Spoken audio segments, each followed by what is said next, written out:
tuned in to the Community Cats podcast. Ready? Let's go.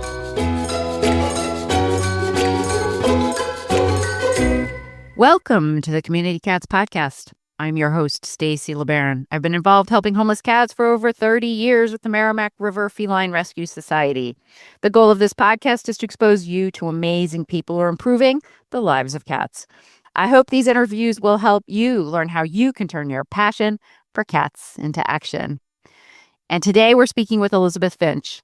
Elizabeth has been an impact-driven leader in animal welfare since 2015, with a career built on passion, strategy, and dedication. Elizabeth has held top leadership roles in the feline rescue world and played a key part in expanding programs and visibility through strong marketing and communication efforts. In 2020, she launched a robust community cat program at a metro Atlanta organization serving over 4,000 cats every year.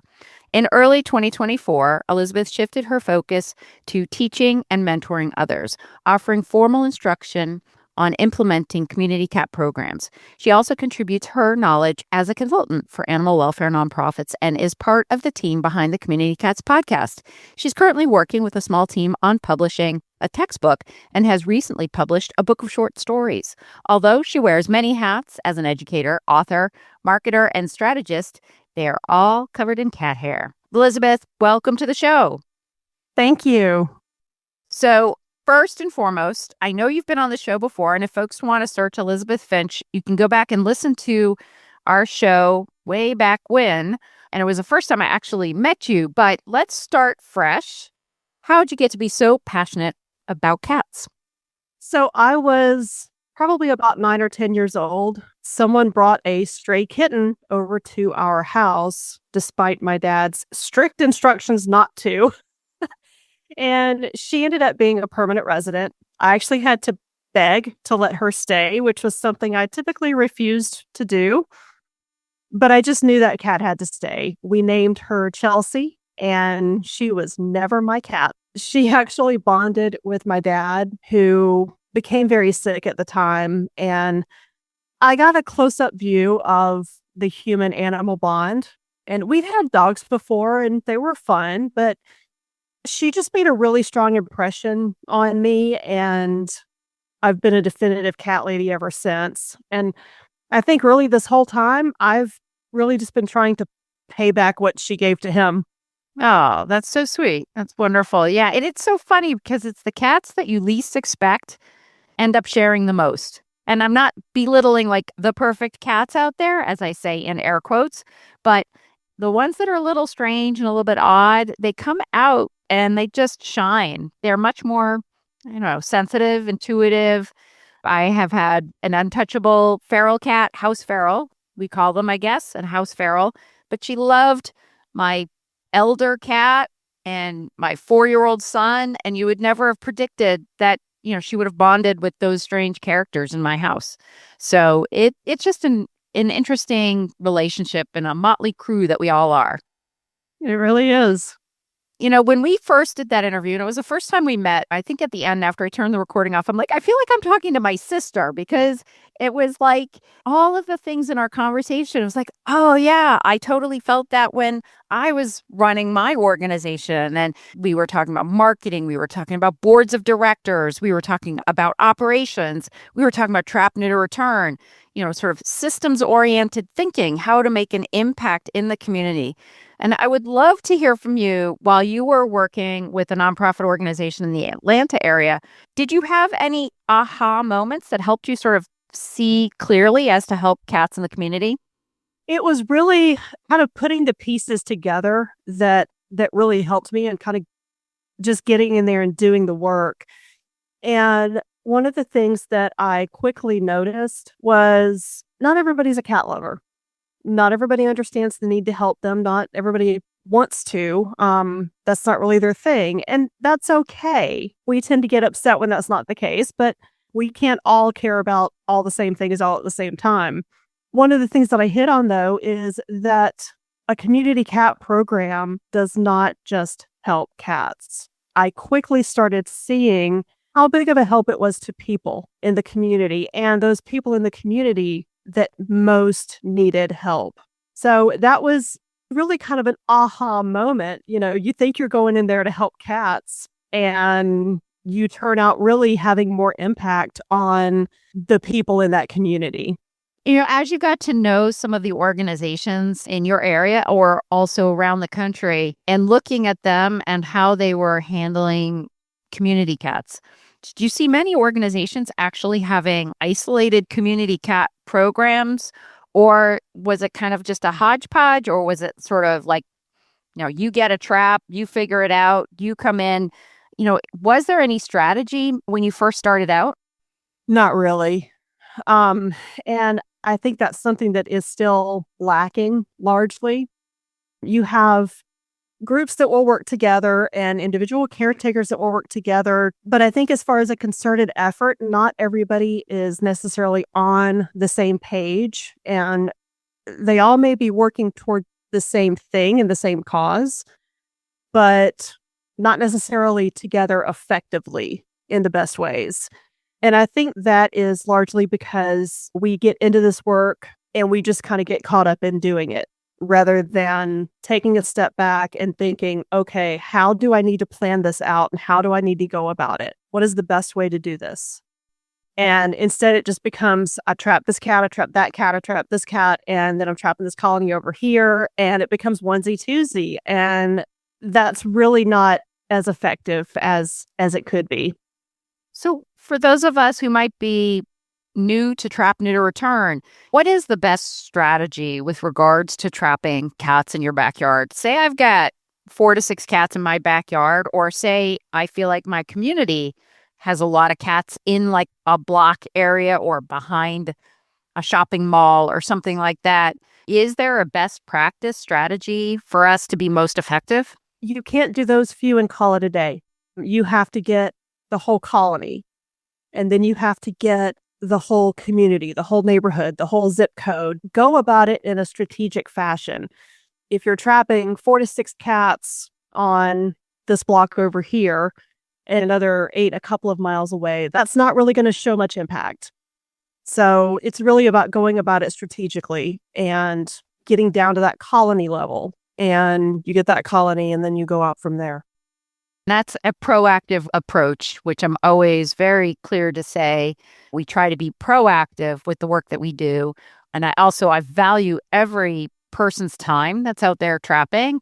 And if you can trap in the same area all the time, you're going to save a lot of time and effort and stress rather than driving 20 minutes over here for 2 cats, 20 minutes over here for 2 cats. That's going to eat up your clock a lot. And I value everyone's time almost more than the money that's out there. I want everybody to learn how to trap and assist these cats efficiently and effectively in a way so that their time is being treated with respect. A little over a year ago, I had a conversation with you, Elizabeth, and I said, there's been an opportunity presented to me to teach a community cat management certification class at the University of the Pacific. And I would like to partner up with you on this one because even though I said you're like my sister, we're both very different. You are very methodical. You are a writer. I'm a speaker. We have different types of personalities with the same theme in mind. And so I thought it would be great if we could partner up and collaborate to help run this course on community cat program management. It's a certification course with the University of the Pacific at Barnard College. We do a couple of sessions a year. And I have to say, it's one of the highlights of the year for me. Meeting the class members, working with them. It's an 8-week class. But you've really been the driver of the course. You've set up the curriculum. So maybe set the stage here. You were given the task. Here's an 8-week class, Elizabeth. If you were going to teach a community cat program management course, what modules would you have out there? Tell us a little bit about the curriculum of the course. Well, I think it was between your resources and your national level perspective and then my experience implementing a program and kind of having my hands in all parts of that and nonprofit management and leadership in general. I think that really made a solid foundation. And as for the curriculum, I worked to base that on what we've all learned from the veterans in this sector, as well as real world challenges that exist, whether that be public pushback, funding, staffing, data blind spots, marketing and communication, the legal roadblocks. I wanted to build a curriculum that teaches students to plan before those problems snowball. And I know that this applies to you just as much as it does to me, that we don't want to just hand out tactics, but we really want to build confident, adaptive thinkers in this field. And so this curriculum takes you through 8 modules that cover all of those things in depth and in detail. And I feel it makes for a very comprehensive course that did not exist before. You have trappers that are running community cat programs. They may be very, very skilled in trapping, but they have no idea how to get the funds that they need. They have no idea how to market, how to communicate with the public, and the customer service that's involved in it, and just all of the parts, because a community cat program is so much more than just TNR. 100%. And it's really great because there's a lot of educational information there, but I think we also allow for our students to be able to really pull out and dig into some of the concepts that are important to them at this immediate time. And so, as you said, we can have folks from municipal shelters, we can have animal control, we can have veterinarians, we can have technicians, we can have presidents of TNR groups, we can have people thinking about setting up a trap neuter return group and asking questions of how to set up a nonprofit, those kinds of things. So there's a variety of folks in the class. And I think the way the course is designed, we are able to be adaptive and flexible to meet those challenges. So at the end of the 8 weeks, whatever stumbling blocks you may have had in week 1 are coming into the course. You have a good foundation, and then hopefully you have some possible solutions coming out of it at the end. We do have live sessions once a week. We have a Q&A section on Fridays through the 8-week period.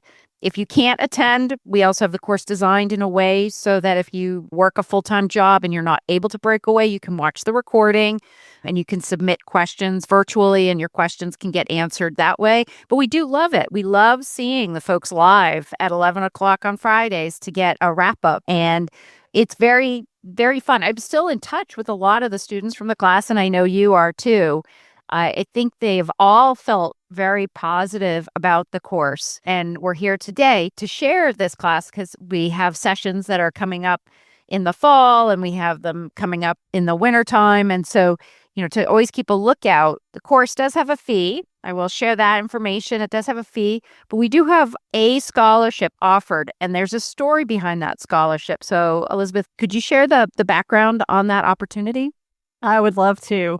So we have one full scholarship available for each session, and that is the Sue Black Memorial Scholarship. I created this scholarship to honor the first community cat program manager that I hired. When I implemented the program, Sue had been a longtime volunteer, and she was very quick to express her interest. And if you knew Sue, you know how persistent she could be. But I already knew that she'd be a great fit, and she was truly the best hiring decision I ever made at that organization. The care and dedication that she brought to that role remains unmatched. And we've unfortunately lost her to cancer a little over a year ago. And so I wanted to create something that would honor her in a way that would allow for a lasting legacy. Often these memorials end up as physical things that wear out, like equipment funded by memorial donations and things like that. And those are great, but I wanted something that really honored the person that she was and the impact that she created, because this was all very personal to Sue. And with the scholarship, her memory is always there at the surface. And I felt that honored her far more than her name on a plaque or sound of a vehicle or something like that. It really wasn't like her to have wanted her name plastered anywhere. So she would instead choose to touch the life of someone who can follow in her footsteps every time. And although I created it, the scholarship now lives with community cat champions, as it was necessary for it to be housed with a 501c3. So I'm really grateful that they administer that. They also choose the final recipient, but that is after Sue's daughter, Riley, goes through all the applications and narrows it down to just a few. So I thought it would be fitting. Riley volunteered along with her mom for many years, and it also ensures that we get a recipient each time who most embodies Sue's spirit and dedication so that we're staying true to that.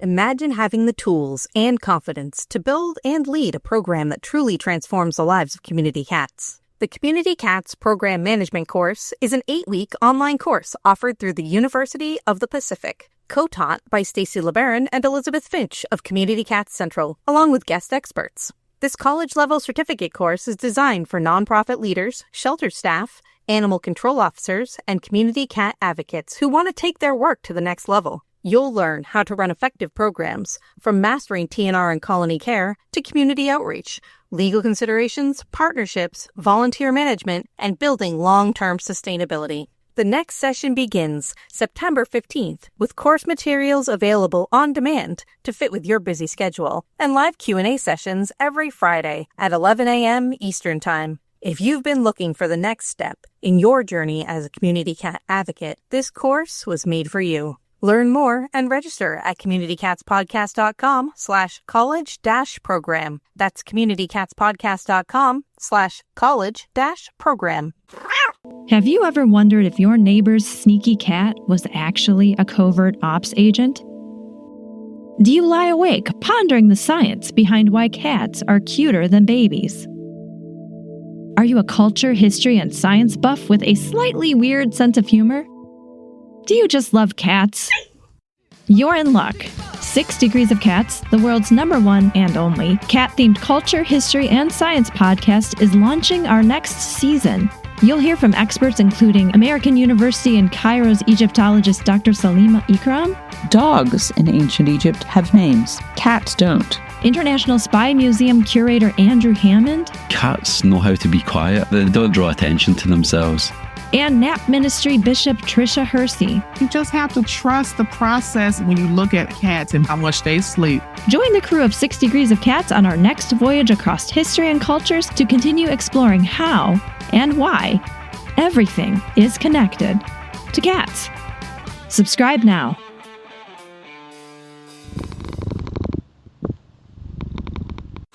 When we launched the Community Cats podcast, our goal was simple: share stories and strategies to help cat lovers turn their passion into action.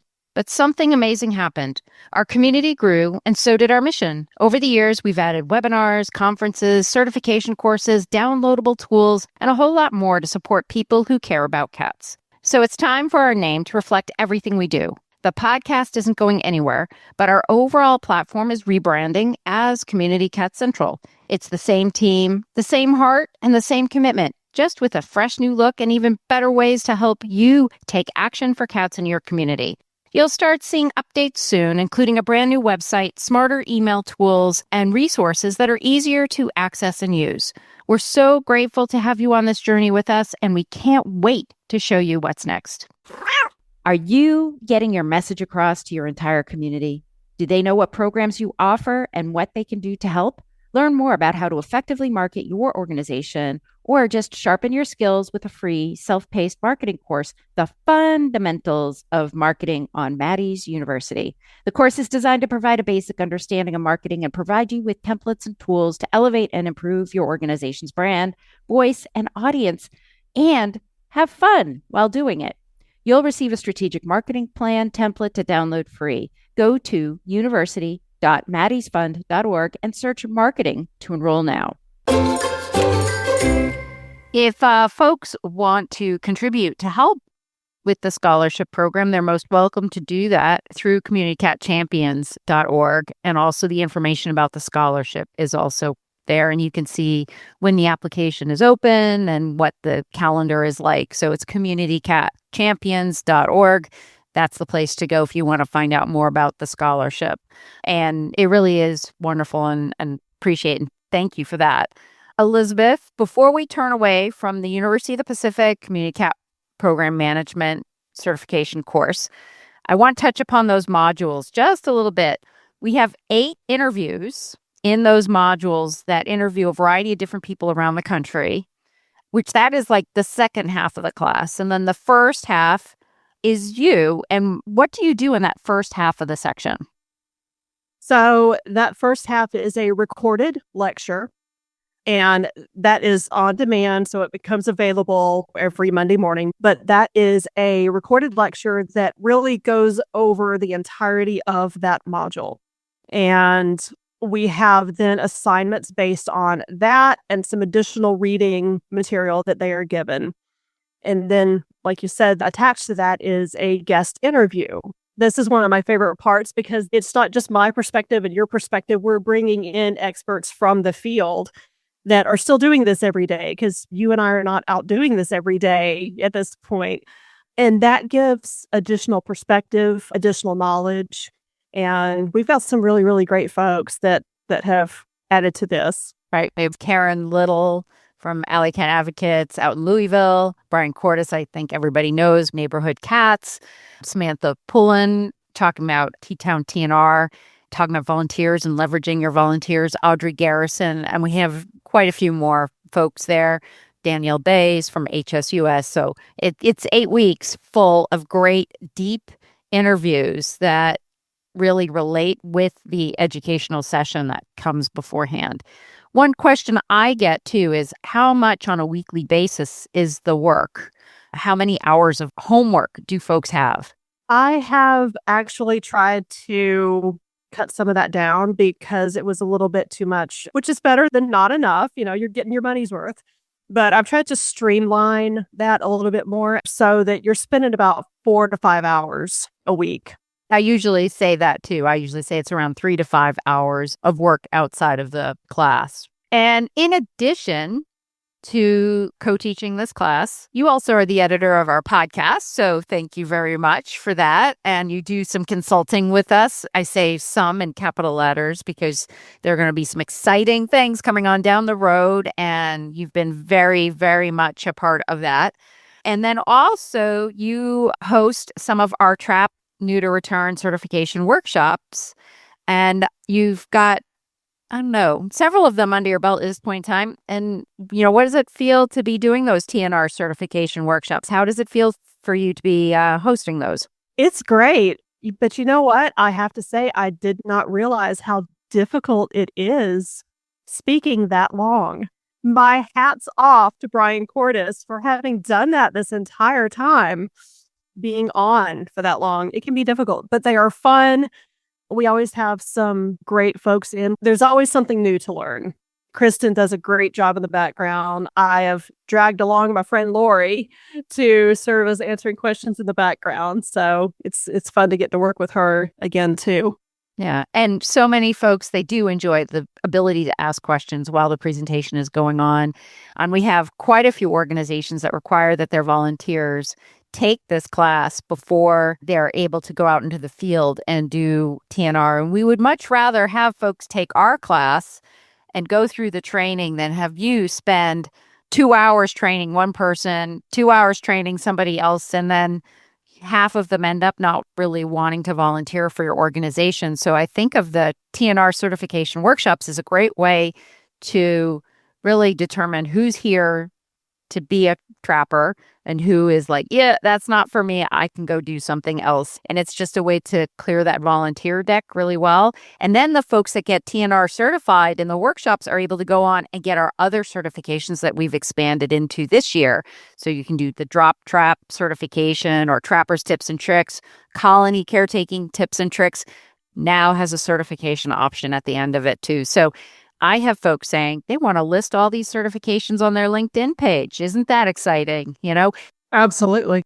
I have a dream that we are professionalizing what we do with community cats. Would you have that same dream? 100%. I think when community cat programming, you know, as it has come along, it's just the strategy part of it. It's been an afterthought. And that position in community cat programs in general have kind of just been fit in wherever it could be without being given its own space. And I think that the more we are able to professionalize it, the more effective we can all become and the more impact we can all make. The TNR certification course especially, I think that's a no-brainer for organizations. they can save those hours. Because we know that, especially for these small organizations, your time is everything. And just like with TNR itself, it's about being efficient, and it's not efficient to train your volunteers by 1 and 2 and however they come along, get them into this course. It's a great way to help them determine if this is something that they want to do or not, and then teach them all the basics and make sure that they're all getting consistent education.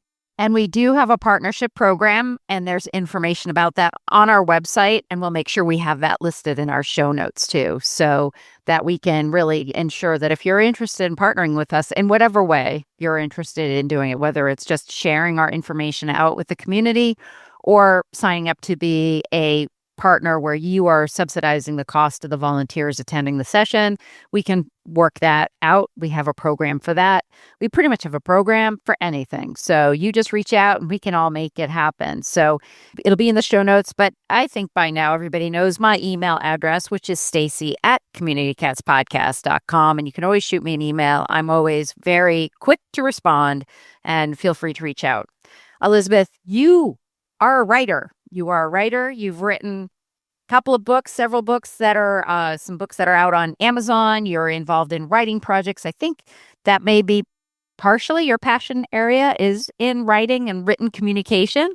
So tell us a bit about the projects that you have out there. It really is. I've always loved to write. I have boxes of stuff that I wrote throughout the years, and never did anything with it. It was always an outlet for me.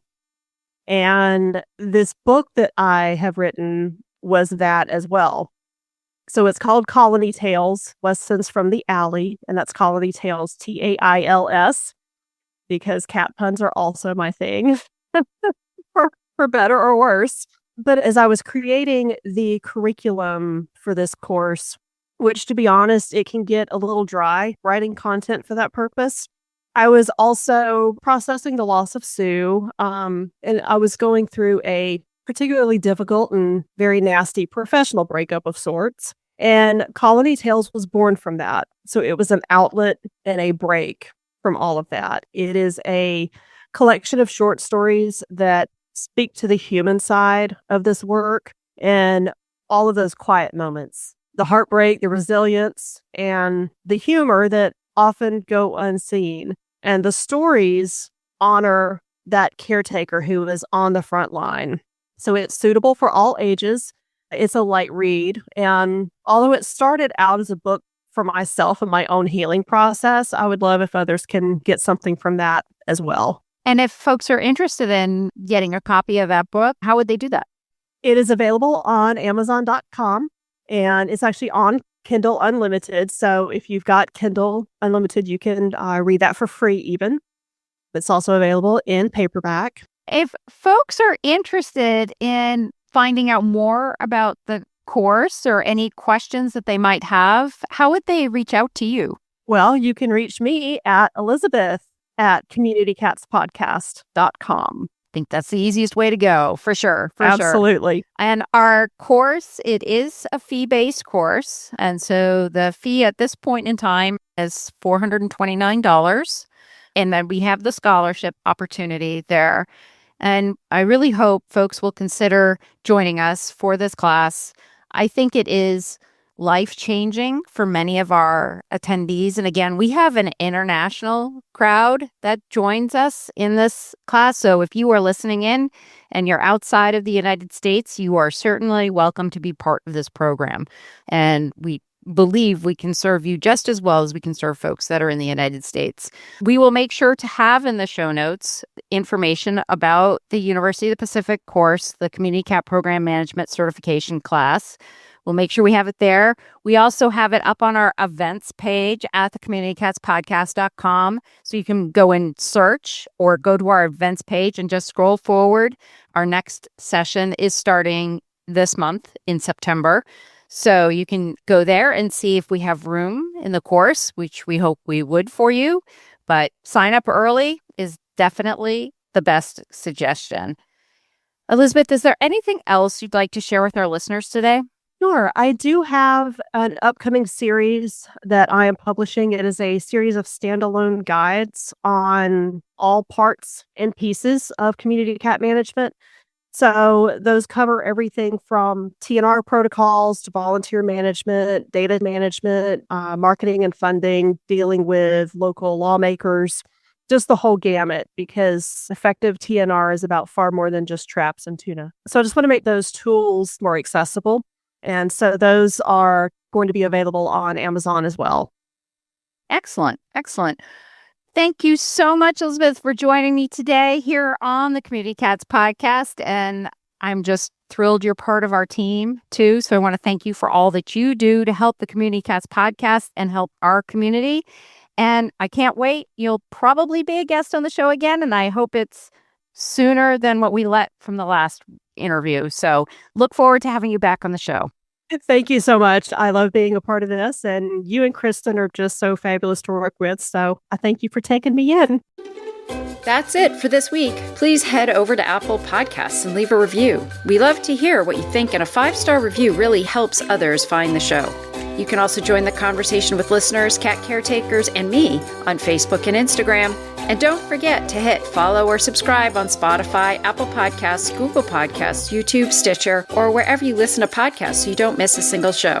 Thanks for listening, and thank you for everything that you do to help create a safe and healthy world for cats.